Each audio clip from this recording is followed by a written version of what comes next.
I've been told your whole life that when a man loves you, it's obvious, that he'll say it, she'll claim it, and never leave room for doubt. But the truth is darker, more complex, and infinitely more psychological than anyone dares to tell you. Men don't always confess their obsession in words. They don't always make grand declarations. What they do is far more strategic, subconscious, and primal. And if you don't know how to read these psychological tricks, you'll miss the signs that a man is not just interested, not just attached, but utterly and completely crazy about you. Today, I'm going to expose what no one else will say out loud, because most people don't even realize this is happening. You've been taught to listen for words, to look for the obvious signs, to wait for a man to tell you exactly how he feels, but the most powerful, undeniable truths about how someone feels aren't spoken. They're revealed in micro-behaviors, subtle psychological patterns that most people miss because they've never been trained to spot them. When a man is obsessed with you, when you've taken root in his mind and he's starting to lose control of his emotional defenses, it shows up first in the unconscious ways he mimics you, absorbs your energy, and adapts himself to your rhythm without even knowing it. This isn't some surface-level flirting tactic where he copies your words just to seem relatable. This is neurochemical mirroring, a primal, ancient part of the brain activating in response to perceived emotional value. When you walk into a room and cross your arms without thinking, and within seconds he adjusts his posture or crosses his own arms, it's not coincidence. When you laugh a certain way or use specific words, and a few conversations later you notice him adopting those same phrases or expressions, it isn't habit. It's the limbic system's way of creating familiarity and safety by replicating the behavior of someone it perceives as emotionally significant. His mind subconsciously tells him, align with her, become like her, stay close to her. This mirroring extends beyond body language. It happens in energy regulation, in speech patterns, in the topics of conversation he gravitates toward. If you're calm, he slows down. If you're excited, he unconsciously picks up speed. If you show interest in something obscure, watch how quickly he educates himself on it or begins to casually mention it in future conversations. This isn't a man doing it to impress you. It's his mind rearranging his priorities because his brain recognizes you as a potential source of emotional validation and reward, and it wants to synchronize to keep you close. Most people overlook this because it feels subtle, even invisible, but the human brain is wired to seek proximity to people it emotionally craves by copying them in ways that bypass logic and reason. One of the most powerful signs of this subconscious obsession is when he starts mirroring your coping mechanisms. If you deal with stress by distracting yourself, suddenly you'll notice he starts adopting similar behaviors when overwhelmed. If you're the type to talk through your problems instead of bottling them up, and he was never like that before, but begins to open up after spending time around you, it's because his subconscious brain is calibrating itself to match yours. It's not a conscious choice, it's survival. On a primitive level, his mind believes that being like you increases his chances of keeping you. What makes this so dangerous and revealing is that this behavior bypasses all the filters men are taught to maintain. No matter how emotionally guarded he is, no matter how disciplined he believes himself to be, his brain will betray him through mirroring if he's truly obsessed. Even in groups, if you pay attention, you'll catch him subtly aligning himself with you, adjusting his body angle toward you when others aren't, or reacting to your jokes a split second faster than everyone else. These are the signals no one talks about because they're too nuanced for most people to even recognize, but they're scientifically rooted in how human beings forge deep, unconscious attachments. This kind of mirroring doesn't just serve him. It also manipulates you because your brain is wired to trust people who behave like you. We feel safest around those who reflect our own habits and mannerisms, even when it's happening beneath our awareness. So the more he mirrors you, the more your brain starts to categorize him as familiar, trustworthy, safe, and emotionally important, which only tightens the bond on both sides. This is why you can suddenly feel connected to someone you barely know, and why certain men seem to create a sense of comfort or chemistry that you can't logically explain. It's not magic, it's neurochemistry. His obsession causes him to mirror, which triggers your brain's trust pathways, which makes you lower your guard, which deepens the connection, which fuels his obsession further. It's a feedback loop of psychological bonding that happens in plain sight while you're too distracted to notice the mechanics behind it. This is why some relationships feel like they escalate faster than others, because the man involved isn't consciously playing a game. He's being pulled by a subconscious force stronger than his logical self, driven by an intense attachment to the version of himself that exists in your presence. You'll see this most clearly in the way he adjusts his interests over time. The man who is indifferent to your favorite music, or your specific hobbies, or your niche passions will suddenly develop a fascination with those things, or at least with the fact that they matter to you.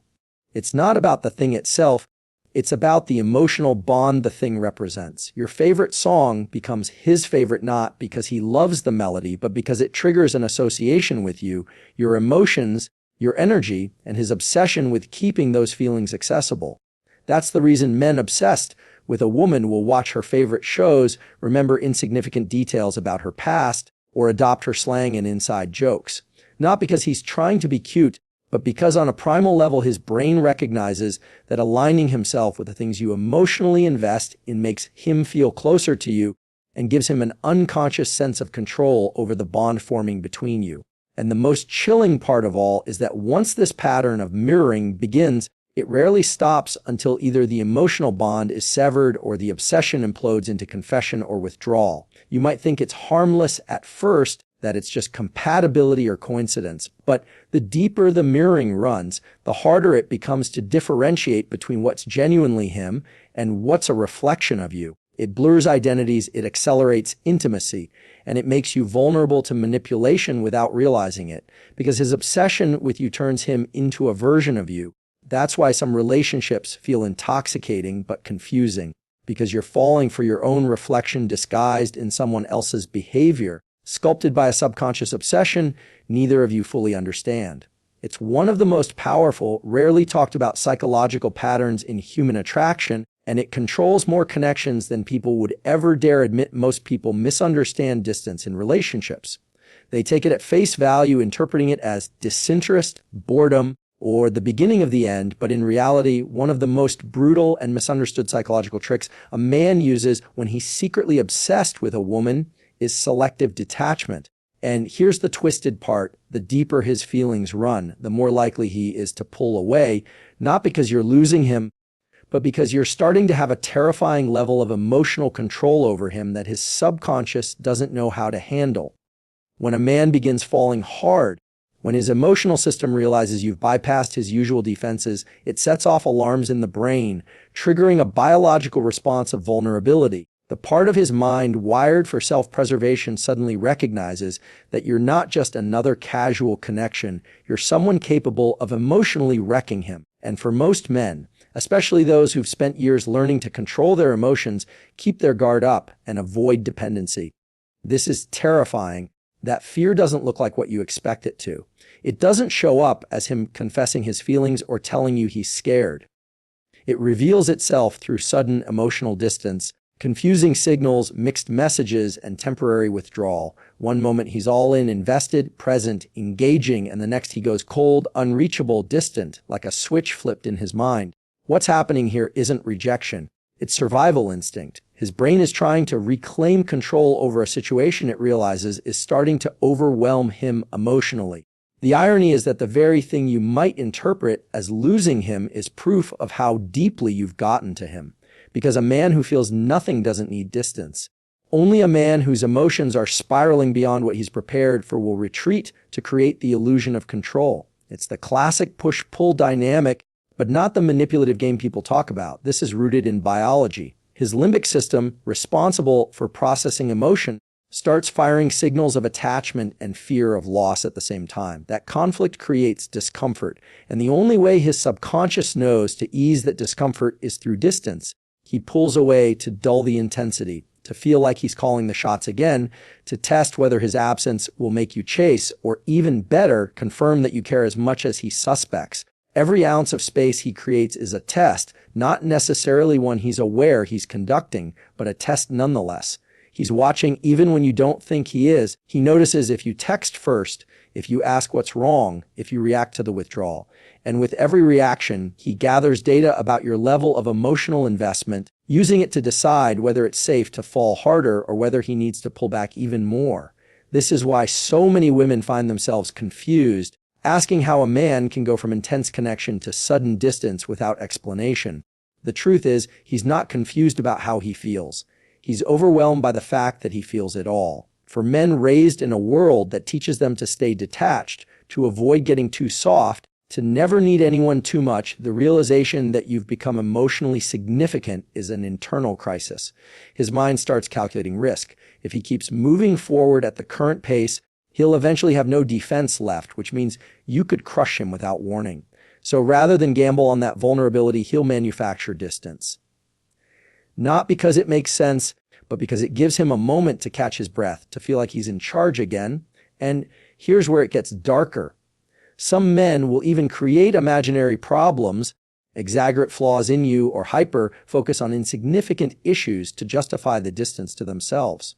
It's not that he suddenly sees you differently. It's that his obsession is so intense he needs to convince himself there's a reason to back off. This is psychological self-defense, an unconscious attempt to regulate emotions that are threatening to consume him. The average woman mistakes this for loss of interest, but if you pay attention to the patterns, you'll realize it always happens after moments of intense emotional connection. After a deep conversation, a vulnerable confession, an unforgettable date, an emotionally charged experience, that's when the withdrawal comes like a wave crashing after the high tide. It's his subconscious way of rebalancing his internal world because you've tipped the scales too far toward attachment, and whether he admits it or not, he knows it. The most chilling part is that this selective detachment actually strengthens the bond in many cases because you feel the loss more acutely after experiencing his full presence. It's human nature to crave what's inconsistent, to value unpredictability, and he instinctively understands that his temporary absence will amplify your focus on him.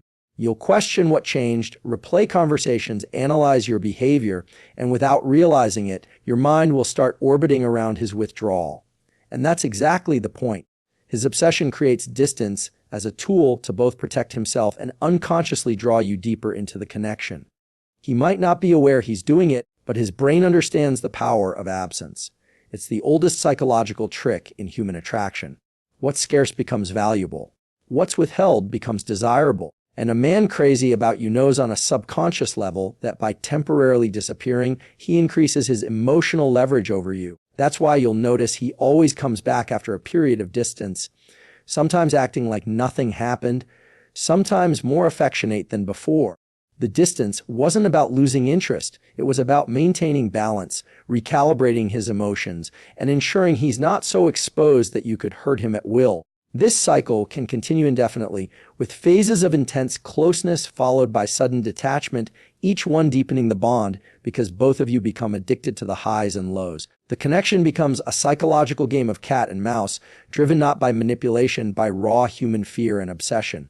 Men who are emotionally obsessed aren't always consistent because obsession isn't rational. It doesn't follow rules. It doesn't care about timelines or etiquette. It's messy, unpredictable, and often self-destructive.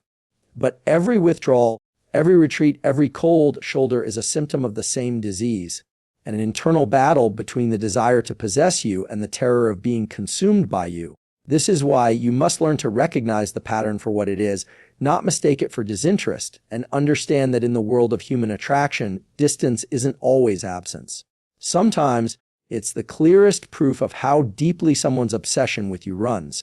Most people will never realize how obsession quietly leaks through words, masked jokes, through phrases disguised as passing comments, through subtle predictions that seem harmless but carry the weight of a man's deepest unspoken fears. Preemptive rejection is one of the clearest, most disturbing signs a man is emotionally obsessed, yet terrify the power you hold over him. And while most people will dismiss these remarks as humor or insecurity, they are in fact calculated psychological shields built to brace for the emotional devastation he believes is inevitable. When a man is falling so hard that his sense of emotional safety is at risk, when the mere thought of you walking away would dismantle his internal balance, his subconscious prepares him for the imagined heartbreak by crafting scenarios where you leave first, where you betray him, where someone better arrives to replace him, and he voices these scenarios not to test you, but to protect himself. It is a desperate strategy for control in a situation where he feels emotionally powerless because obsession makes people feel like hostages inside their own minds. Every time he says something like, "You'll probably get tired of me one day," or "I bet you'll find someone better." It isn't a joke, it's a defensive maneuver, a psychological pressure release valve, because the intensity of what he feels is so overwhelming he needs to prepare his mind for the possibility of losing you by preemptively predicting it. This allows him to believe, even for a second, that he saw it coming, that he had some control over the heartbreak before it ever happens, and though it might sound casual or even lighthearted, it's a window into the war happening inside his mind. Obsession always carries with it a dark undercurrent of fear, because the moment someone matters more than you expected them to, the threat of their absence becomes unbearable. Preemptive rejection isn't always direct. Sometimes it's subtle, like an offhand comment about how relationships never last, or how good things always fall apart, or how you'll eventually realize he isn't good enough. These aren't signs of low self-esteem the way most people believe. They are calculated mental defenses meant to soften the blow of rejection before it even happens. By speaking the words out loud, he feels like he's diluting their power. It's a classic psychological tactic. If I imagine and verbalize the worst-case scenario, it might hurt less if it happens. But underneath that self-protection is obsession, because you only preemptively reject someone you believe has the power to destroy you. You don't say those things to people you don't care about. You don't fear loss when there's nothing valuable to lose. The more frequently these comments surface, the deeper his emotional investment has become. He might phrase it as a joke, play it off with a laugh, but his eyes will linger, watching your reaction, desperately needing you to contradict him, to reassure him, to restore his emotional equilibrium by denying the scenario he's painted. That need for reassurance is his drug, the dopamine hit that temporarily soothes the terror his obsession creates. The cycle is brutal because every time you reassure him, it calms his mind for a while, but obsession isn't rational, and soon the fears return louder, more intrusive, more vivid, and he'll need to run the same test again, throwing out another preemptive rejection to see if your response remains consistent, to see if you'll still deny his darkest fears. Over time, this becomes a pattern. The closer he gets, the more intense his feelings grow, the more he'll retreat into this tactic, because to his mind, if he prepares for the worst, it can't blindside him. But here's what makes it so dangerous. These comments all serve as a trap for you. The more you feel responsible for constantly reassuring him, the more emotionally attached you become to maintaining his sense of security. And that turns the relationship into a psychological dance where your role isn't just a partner, but a constant emotional stabilizer. His obsession with you creates a dependency, not just on your presence, but on your ability to keep his fears in check. And the more you rise to that role, the tighter the bond becomes, not because of love, but because of mutual emotional conditioning. Preemptive rejection also serves another twisted function. It lowers your expectations of him. When a man says, "I know you'll leave me one day," it subtly plants a narrative in your mind that he sees himself as flawed, as someone doomed to be left behind, and this can unconsciously trigger your desire to prove him wrong. It makes you invest more, tolerate, fight harder to show him you're not like the people who left before. That's how obsession manipulates both people in the dynamic. His obsessive fear of loss drives him to predict rejection, and your empathy responds by emotionally overextending to disprove that narrative. Before you realize it, you're not just loving someone, you're managing their inner demons, carrying the burden of constantly convincing them they won't be abandoned, while your own needs quietly get pushed aside. This is why people trapped in obsessive dynamics often describe feeling exhausted, emotionally drained, unsure why they feel so responsible for another person's peace. It's because obsession doesn't stay contained. It spills into everything, infecting conversations, decisions, and even your self-perception. Preemptive rejection is one of the clearest signs a man is emotionally obsessed, because healthy, secure people don't imagine being left by those they're just casually interested in. They don't fear being replaced by someone better unless they've emotionally invested so deeply that the idea of being without you feels unbearable. And when those fears surface, the only way they can ease the tension is by voicing them first. So if it happens, they can pretend they saw it coming. It's a defensive tactic dressed as self-deprecation, a quiet plea for reassurance disguised as humor, but its roots are pure, unchecked obsession, Most people never realize this because they've been conditioned to think obsession looks like flowers and love songs, but the truth is, it looks like anxiety, fear of loss, and constant emotional tests disguised as often comments. Preemptive rejection isn't about wanting you to leave. It's about fearing you will and trying to control the narrative before it happens. It's a man's attempt to win a war in his mind where you are both the greatest reward and the greatest threat. And every like on this truth reveals how many people out there have missed these signs, trapped in cycles they never even knew they were part of.